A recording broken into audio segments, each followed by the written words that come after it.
रामानुजदयापात्रं ज्ञानवैराग्यभूषणं श्रीमद्वेङ्कटनाथार्यं वन्दे वेदान्तदेशिकं लक्ष्मीनाथसमारम्भां नाथयामुनमध्यमाम् अस्मदाचार्यपर्यन्तां वन्दे गुरुपरम्परां यो नित्यमच्युतपदाम्बुजयुग्मरुक्मव्यामोहतस्तदितराणि तृणाय मेने अस्मद्गुरोर्भगवतोऽस्य दयैकसिन्धोः रामानुजस्य चरणौ शरणं प्रपद्ये। माता पिता युवतयस्तनया विभूतिः सर्वं यदेव नियमेन मदन्वयानाम् आद्यस्य नः कुलपतेर्वकुलाभिरामं श्रीमत्तदङ्घ्रियुगलं प्रणमामि मूर्ध्ना। भूतं सरश्च महदाह्वयभट्टनाथ श्रीभक्तिसारकुलशेखरयोगिवाहान् भक्ताङ्घ्रिरेणुपरकालयतीन्द्रमिश्रान् श्रीमत्पराङ्कुशमुनिं प्रणतोऽस्मि नित्यम्। सान्द्रानन्दावबोधात्मकमनुपमिदं कालदेशावधिभ्यः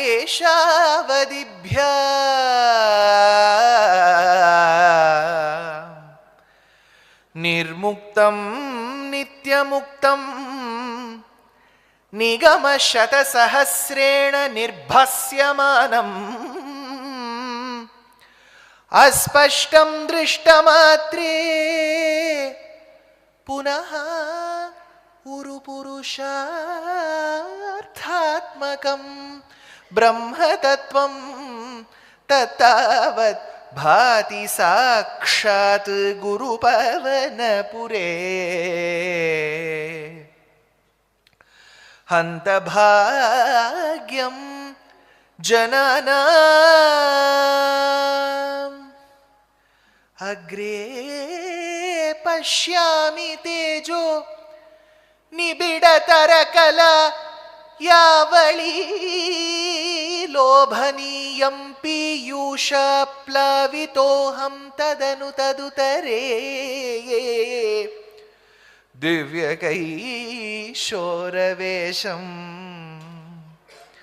तारुण्यारम्भरम्यं परमसुख रसस्वादरोमाञ्चिताङ्गैः आवीतं नारदाद्यैः विलसदुपनिषत्सुन्दरी मण्डलैश्च।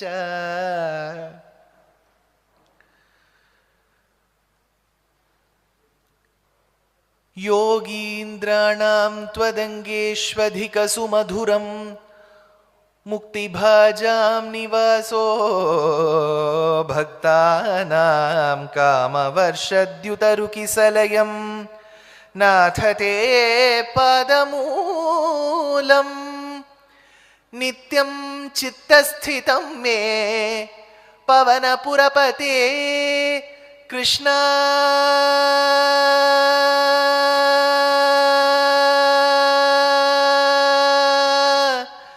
कारुण्यसिन्धो हृत्वा निशेषतापान् प्रदिशतु परमानन्दसन्दोहलक्ष्मी।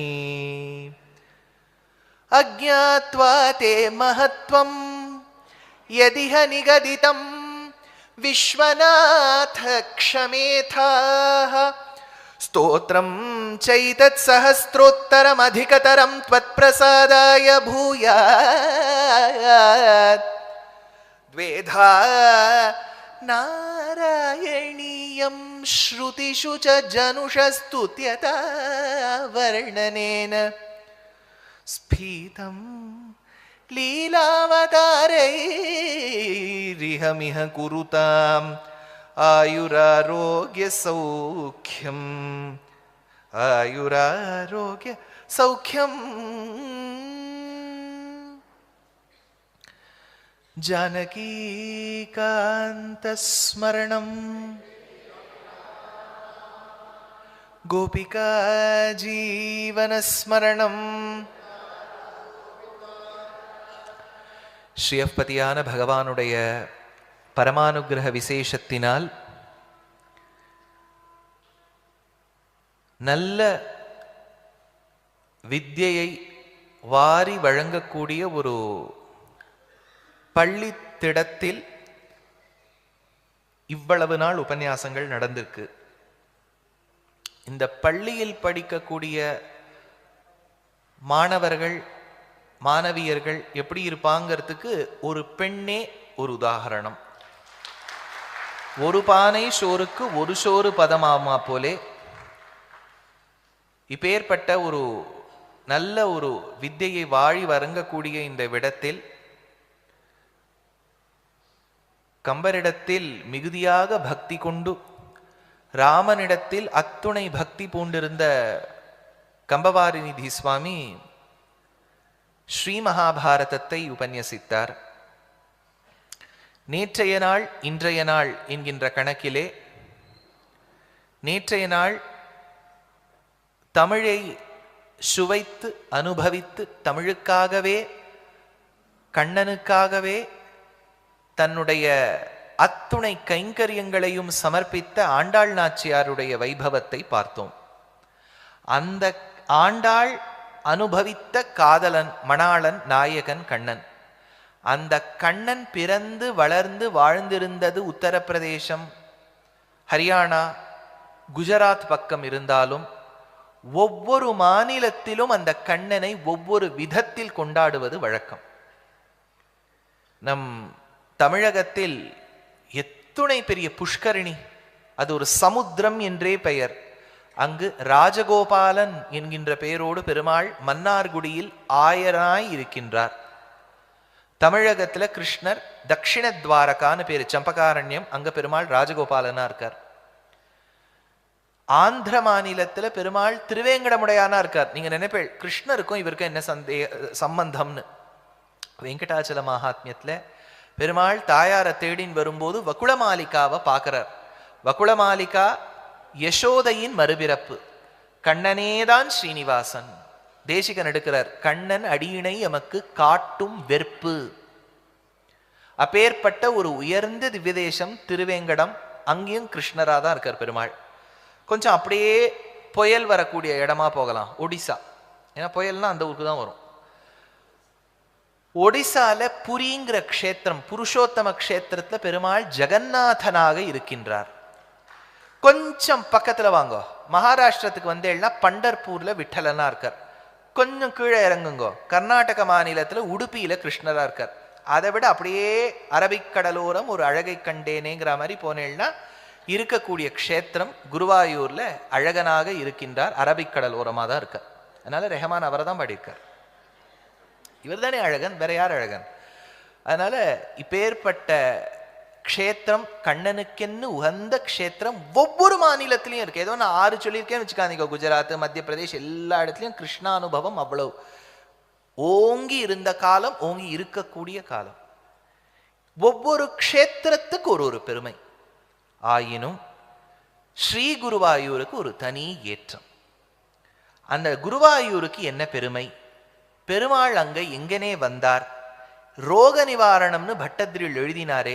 ஒருவேளை இப்ப ஒண்ணுமே இல்லை, இப்படி வச்சுக்கோங்க, நீங்க கேள்விப்பட்டிருக்கலாம், நாராயணியம் படிச்சா வியாதி போகும், அது போகும், இது போகும். குருவாயூருக்கு போங்கோ, வியாதி சரியா போயிடும் சொல்றான். சரி, இப்ப நம்ம லௌகீகமாவே எடுத்துப்போம். இப்போ ஒருத்தருக்கு வந்து கொஞ்சம் ஏதோ சில சிம்டம்ஸ் இருக்கு, உடனே வீட்டுல சொல்றா நீ டாக்டர் கிட்ட போய் பார்த்துடணும் அப்படிங்கிறா. இப்ப என்னன்னா, நம்ம உடனே ஏதோ ஒரு அப்படியே நடந்து போகும்போது எங்கேயோ டாக்டர்னு போட்டுருந்தா உள்ள போயிட மாட்டோம். நம்ம என்ன பண்ணிடுவோம், ரிவ்யூஸ்னு ஒன்று உண்டு. இப்போ ஒன்றுமே சாப்பிட்ற இடத்துக்கே பார்க்குறோமே இல்லையா, அங்கே ஒழுங்காக பண்ணுறாளா இல்லையா, இங்கே வந்து இட்லி நன்னா இருக்குமா இல்லையா, அங்கே சட்னி இன்னைக்கு அதில் என்ன ஜலம் போடுறா, நல்ல சுத்தமான ஜலமா இல்லாட்டா பெருமாள் கிட்ட போகக்கூடிய ஒரு ஜலமா இல்லை பெருமாளுடைய ஜலமா, எதுன்னே நமக்கு தெரியாது.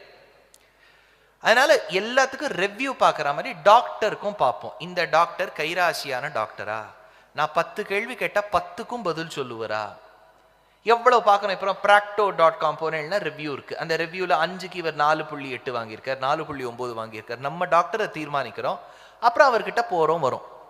அந்த மாதிரி இப்போ ஒவ்வொரு க்ஷேத்திரத்திலும் பெருமாள் ஆயுராரோக்கியத்தை கொடுப்பவன் தான். ஆனா அது என்னவோ குருவாயூருக்கு மட்டும் பேர் வந்துருத்து. வியாதிகள்லாம் போகணும்னா குருவாயூருக்கு போங்கோ.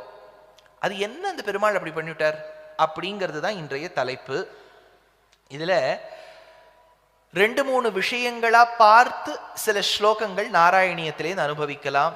நேற்றைய தினம் சொன்ன மாதிரியே உபன்யாசத்துக்கும் கச்சேரிக்கும் நிறைய வித்தியாசங்கள். கச்சேரி முதல்ல பாடுறவா ரொம்ப அழகா ட்ரெஸ் பண்ணிப்பா, அதுதான் கச்சேரிக்கு முதல் ஏற்றம், தெரியுமோ? இப்போ உபன்யாசம் சொல்றவாள் நான் திரும்பி திரும்பி இதே வேஷ்டி தான், போன வருஷமும் ஏறக்குறை இதே வேஷ்டி தான் போட்டுட்டு இருப்பேன், இன்னும் கொஞ்சம் பழுப்பா இருக்கும், அவ்வளவுதான். ஒன்றும். ரெண்டாவது அவ 3-4 பேர் உட்காந்துப்பா, பார்க்கறதுக்கே நல்லா ஜம்முன்னு இருப்பா, அது இதெல்லாம் பாட்டுவா, அது ஒரு கச்சேரிக்கு ஒரு அழகு. ரெண்டாவது இசை. ஏன் சுவாமி, கறவை இனங்கள் செவியாட்ட இல்லாவே, அந்த பசுமாடுகள் காது கூட அசைக்க மாட்டேங்கிறதே ஆழ்வார். ஒரு மாடும் கண்ணுக்குட்டியும் பாட்டை ரசிக்கிறதுனா மனிதர்களுக்கு ரசிக்கிறதுக்கு என்ன கேட்கணுமா? நமக்கு ராசிக்கியம் உண்டு, நல்ல பாட்டு பாடினாலும் பிடிக்கும், அதே மாதிரி நல்ல வாத்தியங்கள்லாம் வாசிச்சாலும் பிடிக்கும். அதனால பாட்டு கச்சேரிக்கு ஒரு ஏற்றம் உண்டு. ஆனா கச்சேரியில இன்னொரு அட்வான்டேஜ் என்ன தெரியுமோ? இப்ப நீங்க கச்சேரி கேட்டுண்டே வாட்ஸ்ஆப்ல மெசேஜ் பார்க்கலாம், கஷ்டமே இல்லை. இவர் பாட்டுக்கு ஒன்று பாடிட்டு இருப்பார், கிருஷ்ணா நீ பேகனே பரோ, அவ பிள்ளைய மெசேஜ் பண்ணி கூப்பிட்டு இருப்பா, சீக்கிரம் வீட்டுக்கு வான்னு. இப்போ தப்பு ஒண்ணு நான் சொல்லலை, என்ன சொல்ல வரேன்னா, கச்சேரியில you can always divert your attention, வேற எங்கேயாவது போட்டு பண்ணலாம், திரும்பி அதே. இப்போ அவர் ரொம்ப ரொம்ப விஷயம் தெரிஞ்ச பாடகராக இருந்தால் அதே வரியில தான் இருப்பார், நகரவே மாட்டார், நம்ம சீரியல் மாதிரி. இப்போ உபன்யாசம் அப்படி இல்லை. அதுக்கு தான் இவ்வளோ நாளை சொல்ல வந்தேன். உபன்யாசத்தை நீங்கள் கொஞ்சம் அசர விட்டேன்னா கதை போயிடும். அப்புறம் என்ன தெரியுமா, நம்ம அசர விட்டுட்டோம், அப்புறம் இன்னொருத்தர்கிட்ட போய் சொல்லுவோம், ஒழுங்காவே அவர் சொல்லலை, ஏன்னா கனெக்டே ஆகாது பாருங்க. ஏன்னா இத்தனை நாள் நடுவில் என்ன, நடுவில் கொஞ்சம் பக்கம் காணோமா, காணாம போயிடும். அதனால இப்போ அதுக்கே இப்போ ஒரு ஈஸியாக ஒரு வழி சொல்லட்டுமா, அவ ஃபோனை எடுத்து ஆஃப் பண்ணி வச்சுருவோம், இல்லாட்டா ஏரோப்ளைன் மோட்ல போடுங்க. உங்களுக்கு உங்க போனை ஆஃப் பண்ணி வைக்க தெரியலன்னா பக்கத்துல இருக்கவா கிட்ட கொடுத்து ஆஃப் பண்ண சொல்லுங்க. ஏன்னா நம்ம போனை பத்தி பக்கத்துல இருக்க வாழ்க்கை நல்லா தெரியும், எப்பவுமே பாத்துக்கோ. அவ சொல்லுவா அதை அணைங்கோ அப்படின்பா. அதனால first keep your phone switched off. The second option is put it on an airplane mode. நீங்க மேலேருந்து ஆண்ட்ராய்டில் கீழே எழுத்தினேன்னா ஃப்ளைட் பட்டன் ஒன்று இருக்கும், வால்யூம் பட்டன் சைடில் இருக்கும், அப்படியே கீழே தூமாதி மார்க்கம்னு பேர், மேலே இருக்கிறது அர்ச்சிராதி மார்க்கம், கீழே இறங்கினேன்னா தூமாதி மார்க்கம், தட்சிண பதம். அதை அழுத்தின்றே வாங்கோ. ரொம்ப அழுத்தினேன்னா அதுவே 3 கொடுக்கும். அதை நான் மறுபடியும் துவங்க வைக்கிறதா, புனர் ஜன்மம் கொடுக்கறதா, இல்லாட்டா மோட்சம் கொடுத்துறதா. சுவிட்ச் ஆஃப்ங்கிறது மோட்சம், ரீஸ்டார்ட்டுங்கிறது புனர்ஜன்மம். இவ்வளவுலாம் அது கேட்கும். அது பண்ணி வச்சுட்டேன்னா நிம்மதியாக நீங்கள் உட்காந்து கேட்கலாம். வீட்டில் இருக்கவா என்ன பண்ணுறான்னு நினைக்காதீங்க, அவள் என்னவோ பண்ணிட்டு போட்டோம், இதெல்லாம் பிடிக்கலேங்கிறதுக்காக தானே வராமல் இருக்கா, என்னவோ போயிட்டு போட்டோம், இங்கே உட்காருங்க. ஸ்ரீ மகாபாரதம்னு ஜெயராஜ் சுவாமி சாச்சார். இப்போ ஸ்ரீ மகாபாரதத்திலேருந்து ஆரம்பிச்சாதான் இந்த கதை வரும். மகாபாரதத்தில் ஒரு கட்டம் ஆதி பர்வா, 18 பர்வாக்கள் அடங்கியது மகாபாரதம். கேட்க கேட்க கேட்க இங்க சிறியவர்களும் இருக்கா, வேலை பார்க்குறவாளும் இருக்கா, வயசுல அனுபவத்துல மூத்தவர்களும் இருக்கா. வயசு வித்தியாசமே பார்க்காம உங்களுக்கு நான் ஒரு விஷயம் ரிக்வெஸ்ட் பண்றேன், கேட்கறத ஞாபகம் வச்சுக்கிறதுக்கு கத்துக்குங்க. ஞாபகமே இல்லை அப்படின்னு கன்க்ளூட் பண்ணாதீங்க, முயற்சி எடுங்களே. இன்னைக்கு நம்ம இவ்வளவு விஷயம் 2 மணி நேரம் கேட்டிருக்கோம். வீட்டுல போய் உங்க போன்லயே ஒரு 10 பாயிண்ட்ஸ், நீங்க எனக்கு தெரிஞ்சுட்ட 10 பாயிண்ட் என்ன டைப் பண்ணி அமிச்சேன்னா இன்னொரு 4 பேரும் பயன்படுவா, உங்களுக்கும் ஞாபகம் இருக்கும். அது கேட்கிற போதே மறந்துட்டோம்னு வச்சுங்கோ. இது செமஸ்டர் இன்ஜினியரிங் செமஸ்டர் மாதிரி ஆயிடுத்துன்னு வச்சுங்கோ. இன்ஜினியரிங்ல எப்படின்னா படிச்சுட்டு எக்ஸாம் எழுதிட்டு மறந்துடலாம். அதனால தான் ஒரு இன்ஜினியர் நீங்க போய் ஃபியூஸ் ஃபிக்ஸ் பண்ண சொல்லுங்க, தெரியவே தெரியாது அந்த குழந்தைக்கு, பாவம் சர்டிஃபிகேட் தான் இருக்கும். அந்த மாதிரி உபன்யாசம் ஆகக்கூடாது. ஸ்ரீ மகாபாரதத்தில் 18 பர்வாக்கள். முதல் பர்வாவுக்கு ஆதி பர்வா அப்படின்னு பேர். அதுல வியாசர் பாண்டவ உபாக்கியானம் பண்றதுக்கு முன்னாடி, பாண்டவாளை பத்தி தார்த்தராஷ்டிராளை பத்தி சொல்றதுக்கு முன்னாடி முதல்ல வைனதேயோபாக்கியானம் பண்றார். வைனதேயோபாக்கியானம்னா கருடனுடைய உபாக்கியானம், கருடனுடைய கதாபாகத்தை சொல்றார். அதுல எப்படி கதை அமையிறதுன்னா, கஷ்யப அப்படின்னு ஒரு பிரஜாபதி, பிரஜாபதினா ரொம்ப பிரஜைகளை சிருஷ்டிக்க கூடியவர், எல்லாருக்கும் தலைவர் மாதிரின்னு வச்சுக்கோங்க. இந்த கஷ்யப பிரஜாபதிக்கு பல பத்னிமார்கள். இது நான் சொல்லிட்டேன்னு வச்சுக்கோங்க, கரெக்டா ஒருத்தன் பாத்தியா, ஹிந்து மதத்துல அவங்க நிறைய ஒய்ஸ் வச்சிருக்கா. பாருங்க, என்ன கேட்டா ராமர் பண்ணதுதான் சரி, ஒரு கல்யாணம் தான் கரெக்ட், அதுல டவுட்டே இல்லை. பின்ன ஏன் கஷ்யப்பர் பண்ணிட்டார்னா என்னை கேட்டுவிட்டு அவர் பண்ணிக்கல, ஏதோ பண்ணிட்டார், பிடிச்சிருக்கோ இல்லையோ ஏத்துக்கணும், அவ்வளவுதான், சிம்பிளா முடியுங்க. இவர் ஏன் அதை செய்தார், இப்போதே நான் கஷ்யப்பரை கேள்வி கேட்க வேண்டும், போகாத ஊருக்கு வழியே தேடக்கூடாது. இப்ப கஷ்யப்பரை நீங்க எங்க போய் கேள்வி கேட்பேள்? அதனால கஷ்யப்பருக்கு பல பத்னிகள், அதுல ஒரு பத்னிக்கு கத்ரு அப்படின்னு பேர், இன்னொரு பத்னிக்கு வினதா அப்படின்னு பேர். இந்த கத்ரு என்பவள் பாம்புகளை தன் பிள்ளையாக பாவித்தாள், கதாபாகம் பெத்தாள்னு சொல்றது. அது காவிய ரீதியா இருக்கிறதுனால நம்ம புரிஞ்சுக்கிற விதம் பிரத்யக்ஷ பிரமாணம் எப்படி சொல்றதுன்னா, பாம்புகளை தன் குழந்தையாக பாவித்தாள். ஏன் சார் பாம்பெல்லாம் குழந்தையா வளர்க்க முடியுமான்னு கேட்டா, அந்த ஸ்டீவர்வின் ஒருத்தர் இருந்தார், அவர் முதலையெல்லாம் குழந்தையா வளர்ப்பார். இந்த மாதிரி இந்த பாகிஸ்தான்ல ஒரு கிரிக்கெட்டர் இருக்கார், அவர் கொஞ்ச நாள் சிங்கத்தை வீட்டில் வச்சுன்னு வளர்த்துருந்தார். அதனால எல்லாரும் வளர்க்குறா, இதெல்லாம் நம்ம வளர்க்குறது, நம்மளை வளர்க்கறதுக்கே டைம் இல்லை, நம்ம எங்க பாம்பு தேடெல்லாம் வளர்க்க. அதனால அவ கத்ரு பாம்பெல்லாம் தன் குழந்தையாக பாவித்தாள். வினதா என்பவள் பக்ஷிகளை தன் குழந்தையாக பாவித்தாள். ரெண்டுமே பகவத் சிருஷ்டிக்கு அடக்கம், ஞாபகம் வச்சுங்கோ. அத்துணை உலகத்தில் இருக்கக்கூடிய அத்தனையும் பெருமாளுடைய தேகம். இந்துக்கள் தான் அவர்களை மட்டும்தான் பெருமாள் காப்பாருங்கிறது இல்லை, நம்பியவன் நம்பாதவன், இந்த மதத்தை சேர்ந்தவன் அந்த மதத்தை சேர்ந்தவன் பெருமாள் எல்லாரையும் ரட்சிக்கக்கூடிய பெருமாளா இருந்தா அவருக்கு காட்னு பேர், பரமாத்மான்னு பேர். அவர் பட்ட இப்போ ஏழை பணக்காரன், வெள்ளையா இருக்கக்கூடியவா கருப்பா இருக்கக்கூடியவா குள்ளம் நட்டேன் வித்தியாசம் பார்த்துட்டார்னா அவர் பரமாத்மா கிடையாது, தெரிஞ்சுங்கோ. இப்போ இந்த பக்ஷிகளும் பகவானுக்கு ஷரீரம், பாம்புகளும் பகவானுக்கு ஷரீரம். எங்க தெரியுது? நித்தியப்படி சொல்றோம். பூப்பாதௌ யஸ்ய நாபிஹி வியதசுரநிலஸ் சந்திரசூரியௌச்ச நேத்ரே கர்ணா வாஷாஹா ஷிரோத்யௌஹு முகமபி தஹனோ யஸ்ய வாஸ்தேயம் அப்திஹி அந்தஸ்தம் யஸ்ய விஸ்வம் சுர. பெருமாளுடைய சரீரத்துல யார் இருக்கா? சுரர்கள், தேவர்கள். சுர நர மனிதர்கள், நாம் நர. நம்மள நரர்களையும் சேர்க்கலாம், இன்னொரு கோஷ்டியும் இப்ப இருக்கு அதுலயும் சொல்றேன், இதுலயே வேணாலும் சேர்க்கலாம். சுர நர கக. ககன பறக்கிறது, பறக்கக்கூடியவையும் பகவானுக்கு சொந்தம். சுர நர கக கோ. எழுந்து போயிடாதீங்க, இந்த கோனா பசு வர்க்கம் கோ. கந்தர்வ நல்ல பாடக்கூடிய இசைஞானம் படைத்தவர்கள். அதே மாதிரி சுர நர கக போகி. போகினா பாம்பு வகைகள்.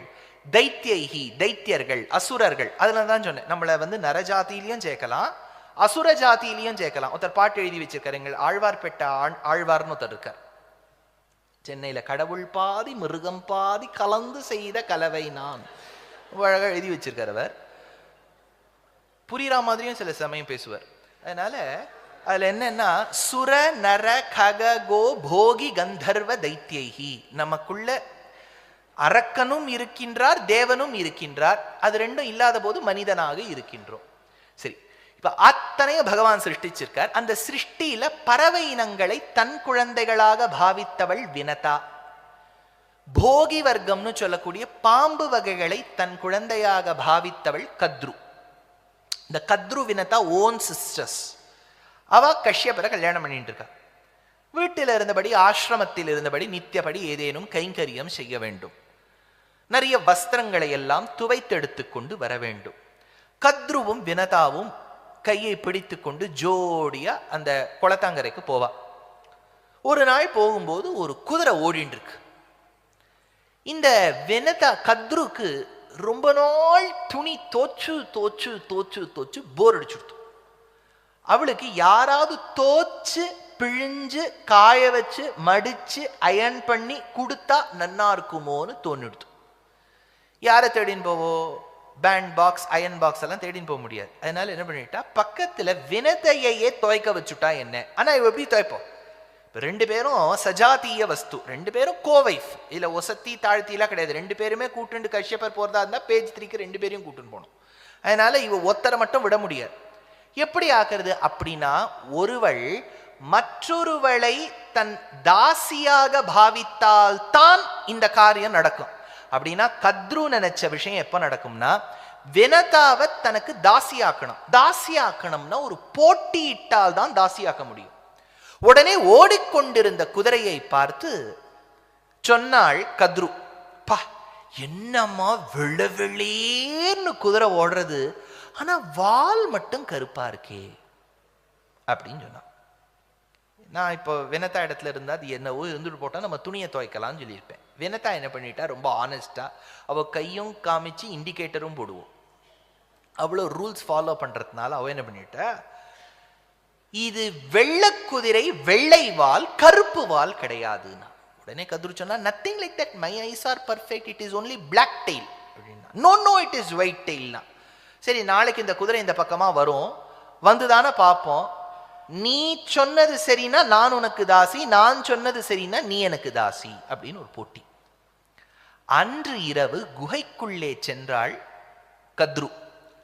அவள் பேணி பாதுகாத்து வளர்த்திருந்த குழந்தைகளான பாம்புகளை பார்த்து சொல்லிட்டான், நீங்க போய் அந்த உச்சைஸ்ரவஸ்ங்கிற விழுவிழேர்னு இருக்கக்கூடிய குதிரையின் வெள்ள வால்ல இருக்கக்கூடிய ரோமங்கள் ஒவ்வொரு ஸ்ட்ராண்ட் ஆஃப் ஹேரையும் போய் சுத்திக்குங்க. ஏன்னா நீங்கள்லாம் கருப்பார்கள், நீங்க ஒவ்வொரு முடியையும் சுத்தின்னு வந்தேன்னா தூரக்கேந்து பார்க்கறதுக்கு கத்து கருப்பு முடி இருக்கா மாதிரி இருக்கும் அப்படின்னு பாம்புகளை பார்த்து சொன்னா. உடனே யாராவது ஒருத்தர் கேட்பா, அது ஒண்ணு பாம்புகளை பார்த்து பேச முடியுமா சார் அப்படின்னு. இப்ப பாம்பை பார்த்து பேச முடியாதுன்னா நாயை பார்த்து தானே பேச முடியாது. இப்ப நாயை பார்த்து கேட்கிறோம் பாருங்க. இப்போ வந்து விராட் வந்து சொல்றார், லாஸ்ட் அந்த வேர்ல்ட் கப்ல தோத்தது ஒண்ணு அவருடைய வீட்டு நாய் ரொம்ப சேடா இருந்துதான். அதுக்கு வேர்ல்டு கப்பை பத்தி என்ன தெரியும் சொல்லுங்க இல்லையா? அனுஷ்கா சொல்லியிருப்போம் பாரு டாகி, அதுக்கு ஏதாவது பேர், ஏதாவது நாமகரணம், ஏதாவது புண்ணியாவச்சனம் அன்னைக்கு வச்சிருப்பா, அதுக்கு ஏதாவது ஒரு பேர், நல்ல ரொம்ப வசதியான பேரா இருக்கும். அதை பார்த்து சொல்லியிருப்போம், ஏ கியா ஹோகையா அப்படின்னு அந்த நாய்கிட்ட சொல்லியிருப்போம். அந்த நாய், அந்த உணர்ச்சியை தெரிந்து கொண்ட அந்த நாய் 2 நாள் சாப்பிடல அப்படின்லாம் ஏதோ விராட் சொன்னார். எதுக்கு இதை சொல்ல வந்தேன்னா, மிருகங்களுக்கும் புரிய வேண்டிய விதத்தில் புரிந்து கொள்ளக்கூடிய சாமர்த்தியத்தை பகவான் கொடுத்துருக்கார். நம்ம என்னவோ மனிதர்கள் தான் பெஸ்ட் உலகத்திலே நினைச்சுட்டு இருக்கோம். அப்படின்னா கஜேந்திர மோட்சம்லாம் சொல்லவே முடியாது. பெருமாள் எல்லா மிருக வர்க்கத்துக்கும் ஒரு ஞானத்தை கொடுத்துருக்கார், ஒத்துக்கிறேன். நமக்கு ரொம்ப ஹை லெவல்ல கொடுத்துருக்கார், அதனால தான் நம்ம ஸ்கேம் எல்லாம் பண்றோம் இல்லையா? இதே பாவம் அந்த மிருகத்துலாம் பாவம், அதுக்கெல்லாம் ஸ்கேம் எல்லாம் பண்ண தெரியாது, கரப்ஷன்லாம் பண்ணியிருந்தா அது பெரிய ஆளாயிட்டு இருக்குமே. சாதாரணமாக இருக்கிறதுக்கு காரணம் அதுக்கு லிமிட்டெட் நாலேஜ் கொடுத்துருக்கார். நமக்கு ஓவர் நாலேஜ் கொடுத்துறதுனால தான் நமக்கு இவ்வளோ ப்ராப்ளம் இருக்கு. சரி, இப்போ விஷயத்துக்கு வரேன். இந்த பாம்புகளுக்கு தெரிஞ்சு போயிடுது, அம்மா இந்த மாதிரி காரியம் பண்ண சொல்றான்னு. அந்த நம்ம பாம்பெல்லாம் தலை இப்படி இப்படி ஆட்டிட்டோம். நோ மம்மி ஹம் நஹி ஜா சக்தே ஹே அப்படின்னு. அவ நார்த்தில் சொல்றா, நீங்க உடனே தமிழில் பேசி இருக்க கூடாதா அப்படின்னா, அவ ஏதோ காஷ்மீர்ல இருந்தார் கஷ்யப்பர், அவர் என்ன பண்ணுவார் சொல்லுங்க. அதனால அந்த பாம்பெல்லாம் வந்து மாட்டேன் தலையாட்டிடுச்சு. அப்போ இந்த கத்ருங்கிறவோ மறுத்த தான் பேணி பாதுகாத்து வளர்த்த பாம்புகள் எப்போ தான் சொன்ன கட்டளையை மறுத்து விட்டார்களோ அவர்களுக்கு ஒரு சாபமிட்டாள். நீ நான் அம்மா சொல்றத கேட்க மாட்டேங்கிறல்ல, ஒரு நாள் ஒருவன் செய்யக்கூடிய யாகத்தில் நீங்க அந்த அக்னி குண்டத்துல போய் விழுவேள் அப்படின்னு அம்மாவே, மதரே வந்து சில்ட்ரனுக்கு சாபம் கொடுத்துட்டான். அதாவது சர்ப்பசத்ரே வர்த்தமானேன்னு ஒரு ஸ்லோகம் மகாபாரதத்தில் சாபம் கொடுத்துட்டான். சரி, இது ஒரு பக்கம் வச்சுக்கோங்க. இப்போ இது வைக்கும் பார்ட் 1 புரிஞ்சாச்சா? இப்போ பார்ட் 2க்கு வருவோம். பார்ட் 2 என்னன்னா, கிருஷ்ணருக்கு ஒரு சிஸ்டர், அவ பேரு சுபத்ரா. அவளை தன்னுடைய ஓன் கசின் அத்தை பிள்ளைக்கு பண்ணி வச்சுட்டார் அர்ஜுனன். அர்ஜுனனுக்கும் சுபத்ரைக்கும் பிறந்த பிள்ளைக்கு தான் அபிமன்யுன்னு பேர். இந்த அர்ஜுனன் 1 வருஷம் அஜ்ஞாதவாசம் இருக்கும்போது, பிருகன்னலையா இருக்கும்போது அவனுக்கு ஒரு ஸ்டூடெண்ட், ஒரே ஸ்டூடெண்ட், உத்தரகுமாரின்னு பேர். அவளுக்கு டான்ஸ் எல்லாம் கற்றுக் கொடுத்தான். அந்த 1 வருஷம் முடிவில் தான் உத்தரகுமாரன் மூலமா தெரியறது நமக்கு கற்றுக் கொடுத்த டான்ஸ் டீச்சர் தான் ஆக்ஷன் கிங் அர்ஜுன் அப்படின்னு தெரியுது. உடனே வந்து ராஜா என்ன பண்றார், என்னுடைய பொண்ணியே கல்யாணம் பண்ணிக்கோங்க, உத்தரகுமாரியே பண்ணிக்கோங்க. அப்போ அர்ஜுனன் மறுத்துட்டான். அர்ஜுனன் என்ன சொன்னான்னா, இது பாருங்க சார், இது ராங் ட்ரெண்ட் ஆயிடும். டீச்சரே வந்து ஸ்டூடெண்ட் எல்லாம் கல்யாணம் பண்ணிக்க ஆரம்பிச்சா எல்லா அப்பா அம்மாவும் பயப்படுவார் ஸ்கூலுக்கு அனுப்புறதுக்கே. அதனால நான் என் ஸ்டூடெண்ட் எல்லாம் பண்ணிக்க மாட்டேன், எனக்கு ஒரு பிள்ளை இருக்கின்றான், அவன் என்னை போலவே இருப்பான், அவன் வந்து பேர் அபிமன்யு. அந்த அபிமன்யுக்கு கல்யாணம் பண்ணி வச்சுள்ளான். அபிமன்யுக்கும் உத்தரகுமாரிக்கும் கல்யாணம். இது வரைக்கும் நான் 11 கதாபாத்திரங்கள் சொல்லியிருக்கேன், நீங்க ஞாபகம் வச்சுக்கணும். இப்போ இவ கர்ப்பம் ஆயிட்டா. இவ போய் அந்த பிரெக்னன்சி ஸ்ட்ரிப்ல 2 ரெட் லைன் காமிக்கிறது, ஹஸ்பண்ட் கிட்ட போய் காமிச்சா அவர் ட்வீட் பண்ணிட்டார், கங்க்ராட்ஸ் உத்ரா அப்படின்னு ஒரு மெசேஜ் அனுப்பிச்சுட்டார். ஓகே அபி அப்படின்னு அவ அனுப்பிச்சிருக்கா. இதெல்லாம் இந்த கங்க்ராச்சுலேஷன்ஸ்லாம் ஆற சமயத்துல தான் மகாபாரதத்தின் போர் அனௌன்ஸ்மெண்ட் வருது. இனிமே யுத்தம். அவ 2 ட்ரைமெஸ்டர் போய் டாக்டர் கிட்ட காமிச்சாச்சு, ஆப்ஸ்டட்ரிஷியன் கிட்ட. அப்புறம் தான் இந்த யுத்தம் நடக்கும்போது கடைசியில சௌப்தாந்திக பர்வால இந்த துரோணனுடைய பிள்ளை அஸ்வத்தாமா அபாண்டவாஸ்திர பிரயோகம் பண்றான். அதாவது இந்த உத்தரகுமாரியின் கர்ப்பத்துல இருக்கக்கூடிய சிசு ஃபீட்டஸ் அழிஞ்சுண்ணோன்னு. அப்பதான் அந்த தாய்மார்கள்லாம் கிருஷ்ணர் கிட்ட சரணாகதி பண்ணி பெருமாள் வந்து அந்த குழந்தையை காப்பாத்தினார். அந்த குழந்தை பேர் என்ன?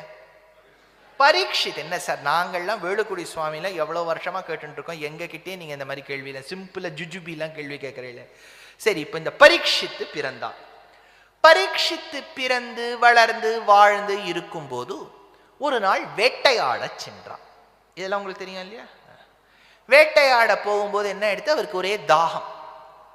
அங்க ஒரு ஆசிரமம், ஆசிரமத்து வாசல்ல ஒரு ரிஷி ஒரிஜினல் மெடிடேஷன் பண்ணிட்டு இருக்கார். அதாவது நீங்க வந்து இப்ப நம்ம மெடிடேஷன்லாம் வேற மாதிரி, நம்ம இப்ப கண்ணை மூடிட்டு இருக்கோம்னு வச்சுக்கோ, கொஞ்சம் ஃபேன் அணைக்கிறியா, அவ யாரோ வந்திருக்கா, போய் கதவை திறந்து போய் பாரு. இதுதான் நம்ம மெடிடேஷன், ஹை லெவல். நம்ம இத்தினூண்டு இதுல கூட டிஸ்ட்ராக்ட் ஆயிடுவோம். அந்த ரிஷி ஒரிஜினல் மெடிடேஷன், அவர் அசரவே இல்லை. இவர் வந்து தண்ணீர் தண்ணீர் அப்படின்லாம் கேட்கிறார், பதிலே கொடுக்கல. ராஜாக்கு ஏதோ கோபம் வந்துருத்து, அங்க செத்து கிடந்த பாம்பை இவர் கழுத்துல போட்டுட்டு போயிட்டார். அவ்வளவுதான், சிம்பிளா எபிசோட் முடிஞ்சிருக்கும். ஆனா இங்கதான் ட்விஸ்டே. இவர் செத்து போன பாம்பை கழுத்துல போடுறத அந்த ரிஷியினுடைய பிள்ளையினுடைய ஃப்ரெண்டு பார்த்துடுத்து. அதுக்கு என்ன வம்பு பாருங்க, அது கம்முன்னு வீட்டுக்கு போயிருக்கலாம். அது போய் அந்த ரிஷியுடைய ஃப்ரெண்டு கிட்ட போய் பிள்ளை கிட்ட போய் சொல்லிடுத்து, என்னடா நீயும் உங்க அப்பாவும் உங்க ராஜா எல்லாம் அவமானப்படுத்துற, இறந்து கிடந்த பாம்பை உன் தந்தையின் கழுத்தில் இட்டவன், அவனை நீ ஒன்னும் பண்ணாம இங்க உட்காந்து சந்தியாவந்தனம் பண்ணிட்டு இருக்கியே. உடனே அந்த பிள்ளை ஜலத்தை எடுத்து சொன்னான், இறந்து கிடந்த பாம்பை என் தந்தையின் கழுத்தில் இட்டு தியானம் செய்யும் போது வீரியம் இருக்கிறது என்று நினைத்தாயே க்ஷத்ரியா, கொடுமையான விடத்தோடு கூடிய தக்ஷகன் என்னும் பாம்பு உன்னை 7 நாளில் தீண்டும்னு சாபம் கொடுத்து. இது பெரிய அடுத்த நாள் நியூஸ் பேப்பர்ல வந்துடுத்து, அவர் king will be dead in 7 days. எல்லா மக்களும் இப்பவே வாத்தியார்கள்லாம் சொல்ல ஆரம்பிச்சுட்டா, அப்பப்ப எல்லாம் பண்ணி, ஏன்னா தெரிஞ்சு போயிடுது என்னைக்கு டேட் ஆஃப் டெத்னு. அப்போதுதான் பரீட்சித்து என்ன பண்ணலாம்னு யோசிக்கும் போது சுகபிரம்மம் வந்து பாகவதத்தை சொல்றார். இது வரைக்கும் உங்களுக்கு தெரியுமோ? Very good. அந்த 7 நாளைக்கு அப்புறம் என்ன ஆச்சுன்னு பாகவதம் சொல்லவே இல்லை, மகாபாரதம் தான் சொல்றது. கடிச்சுடுத்து அந்த பாம்பு. எப்படி வந்ததுங்கிறது தான் ஒரு இன்ட்ரெஸ்டிங் திங். அதை சொன்னாரோ கம்பபாரதி சுவாமி. சார், யாரெல்லாம் கேட்டவா, அதுதான் சார் ப்ராப்ளம். இங்க கேட்டவான் இருந்தவான்னு சொல்லுங்க சார், கேட்டவான்லாம் சொல்லாதீங்க. சரி, அவர் சொன்னாரா சார்? சொல்லலேன்ட்டார். அவர் சொன்னார்னா நான் ஒத்துப்பேன், நல்ல பாகவதோத்தமரா இருக்கா, சொல்லலை. இப்ப என்னன்னா, பரீட்சித் 7 நாள் பாகவதம் கேட்டுட்டு தன்னுடைய அரண்மனை கோட்டைய, ஒரு பெரிய கோட்டையே அது, அந்த கோட்டைய பியூர் ப்ரொடெக்ஷன் பண்ணிட்டார். நம்ம வந்து இந்த கொரோனா போது ஒரு அட்டகாசம் பண்ணோம் பாருங்க, கொரியர் வந்தா கூட அதுக்கு எல்லாரும் மஞ்சள் திருமஞ்சனம் பண்ணுவா. அதை தொட்டு மூக்குல இதை போட்டுண்டு, அந்த கொரியர்ல ஏதோ ஒன்று வந்திருக்கும், அதுக்கு திருமஞ்சனம் பண்ணி வாசல்ல வந்து வேப்பலையை அரைச்சு அதை நம்ம மேல போட்டு கொரியர் மேல போட்டு அந்த மாதிரி ஒரு பெரிய ப்ரொடெக்ஷன் பண்ணி வச்சிருக்கான் பரீட்சித். யாராலையும் உள்ளே வர முடியாது. அதுவும் இப்பெல்லாம் இந்த மெட்டல் ஜாமர்னு வைக்கிறா பாருங்க ஏர்போர்ட்ல, அந்த மாதிரி இது வந்து ரெப்டைல் ஜாமர். ரெப்டைல்ஸ்லாம் உள்ள வரவே முடியாது. அந்த சமயத்தில் சில பிராமணர்கள் பிரசாதம் எடுத்துன்னு வந்திருக்கேன்னா, சரி பிராமணர்கள் இவ பிரசாதம் எடுத்துன்னு வந்திருக்கா, நம்ம இவருக்கு தலைவருக்கு வந்து பிரசாதம்லாம் பிடிக்கும், தலைவருக்கு பிரசாதம் பிடிக்கலனாலும் தலைவரோட ஒய்ஃபுக்கு பிரசாதம் பிடிக்கும், கோவில் பிரசாதம். அதனால பிரசாதத்தை உள்ளே எடுத்துன்னு போயாச்சு. இப்போ உள்ளே எடுத்துன்னு போன உடனே அங்கே உள்ள பிரசாதம் போடுது. போன உடனே அதில் ஒரு எலுமிச்சம்பழம் அவர் வந்து ஸ்லைஸ் பண்றார், ஏதோ ஜூஸ் பண்ணலான்னு. பரீட்சித் எல்லாரும் இருக்கும், அப்பா 7 நாள் முடிய போறது, நான் ஜூஸ் பண்றேன்னு சொல்லிட்டு ஸ்லைஸ் பண்ணார். ஸ்லைஸ் பண்ணா உள்ளுக்குள்ள ஒரு புழு. அந்த புழுவை எடுத்துட்டு என்ன பண்ணிருக்கணும், தூக்கி போட்டிருக்கணும், கழுத்துல போட்டுட்டு. தக்ஷகன் வருவான்னு பார்த்தா ஒரு புழு வந்திருக்கேன்னு அவன் இன்னும் சொல்லி முடிக்கல, அந்த புழு தக்ஷகனா மாதிரி கடிச்சுடுத்து. Parikshit no more ஆயிடுதா.